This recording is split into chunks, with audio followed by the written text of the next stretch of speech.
Bonjour, je m'appelle Alexis, je suis ostéopathe, j'ai 26 ans, donc je suis diplômé depuis récemment. Je travaille à la Gifs-sur-Yvette dans le 91. L'ostéopathie, c'est une médecine manuelle qui permet de rééquilibrer le corps. Alors, tous les ostéopathes qui ont une formation de 5 ans sont capables de prendre en charge la fertilité. Sur des infertilités déjà qui sont inexpliquées, on peut travailler sur le bassin en général. Sur la zone pelvienne ou sur le petit bassin, on appelle ça, donc c'est les muscles profonds, la zone viscérale, l'utérus, etc. qui va permettre d'aider l'œuf à féconder. Et on va avoir aussi un travail au niveau crânien et au niveau thyroïdien parce que c'est là où se font les échanges entre guillemets hormonaux et c'est là où, en fait, où se met en place le système hormonal et c'est ce qui va aussi aider à la fertilité. Alors, de manière globale, déjà c'est important d'aller voir un ostéopathe 2 fois par an. Après, pour la PMA, c'est important de consulter un ostéo la première semaine qui suit les règles, parce que c'est là où il y a le moins d'échanges hormonaux qui se font, et du coup c'est ce moment-là qui est le plus bénéfique, je pense. On a une meilleure chance d'implantation embryonnaire dans le sens où quand on remet l'utérus dans sa position physiologique, quand on rééquilibre toute la zone au niveau du bassin et qu'on rééquilibre la zone viscérale, donc l'utérus et l'ovaire, on a une meilleure vascularisation de la zone, ce qui va entraîner du coup un apport nutritionnel à l'œuf et ce qui va empêcher son rejet. Et en plus, quand l'utérus est remis de manière, dans sa position physiologique, il va y avoir des tensions qui vont s'annuler et du coup l'œuf va pouvoir s'implanter plus facilement.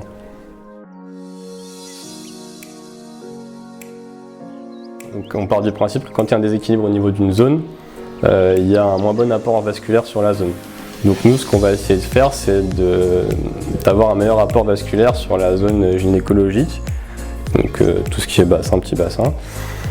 Donc dans ce cas-là, nous on va aller travailler sur les ligaments utérins et ovariens. On va aller travailler sur le diaphragme aussi pour essayer de relâcher toutes les tensions qu'il y a autour. On va aller travailler aussi au niveau des ovaires et de la zone en fait où se situent les ovaires pour essayer de limiter les contraintes qu'il peut y avoir à ce niveau-là. Par exemple, à côté des ovaires, on a le sigmoïde et le sécum qui passent. C'est des parties du côlon.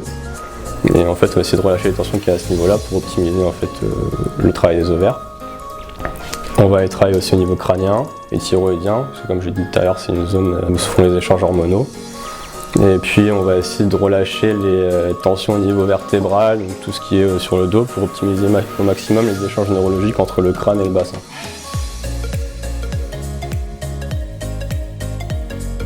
Sur la douleur, sur les règles ou sur l'endométriose, on peut avoir par le même principe en fait que la fertilité, on va faire un même travail au niveau du bassin, au niveau peut-être pas de l'utérus parce que si c'est trop douloureux on va éviter, mais on va essayer de relâcher la zone par les techniques qu'on appelle faciales, donc des micro-mouvements, et puis en même temps on va essayer de faire un rééquilibre général sur tout le corps, parce que forcément quand il y a des douleurs au niveau du bas du ventre, pendant les règles douloureuses, on se crispe, donc oui on peut avoir une action sur tout ça.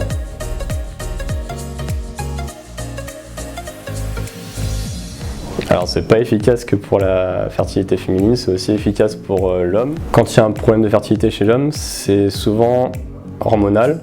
Donc nous on va aller travailler au niveau thyroïdien et crânien. Donc, comme je l'ai dit tout à l'heure, c'est là où se font les échanges hormonaux et se met en place le système hormonal. Mais on va aussi travailler un peu comme sur la femme, sur tout ce qui est la colonne vertébrale, relâcher les tensions vertébrales qu'on peut avoir du crâne jusqu'au bassin pour optimiser les échanges neurologiques. Puis on va aller travailler aussi au niveau petit bassin, donc la zone viscérale, tout ce qui est même la prostate, etc. Et puis relâcher les tensions qu'on a au niveau du périnée.